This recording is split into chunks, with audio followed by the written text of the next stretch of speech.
ભાજપ કાર્યાલય ત્યાં ખેસ પહેરીને બેઠા છો, શું નડે છે તમને? ગવર્મેન્ટ સર્વન્ટ છો કે નહીં તમે? તો ગવર્મેન્ટ અમારી છે કે નહીં? અમે લોકો છે કે નહીં? અમારી વસ્તુ તમને એક્સેપ્ટ નથી થતી? ગવર્મેન્ટ સર્વન્ટ થઈને ભાજપની દલાલી કરો છો તમે?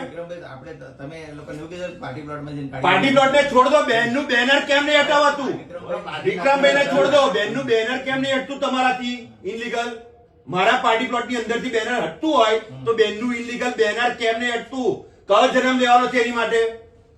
એવી રીતે થોડી હોતું હોય. તમે તમારી રીતે કહો, બોલો, કરાવડાવો.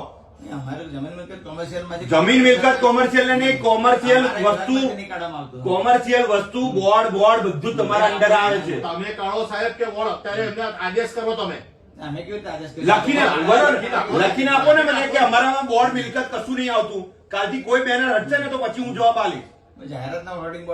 હા તો લખીને આપો ને જાહેરાતના ના, એટલે લખીને આપો દિશા સૂચક બોર્ડ અમારામાં નથી આવતું. લખો, લખીને આપો દિશા સૂચક બોર્ડ અમે નહીં હટાવતો. લખો 5000 બોર્ડ માર દઈશ બાર અહીંથી.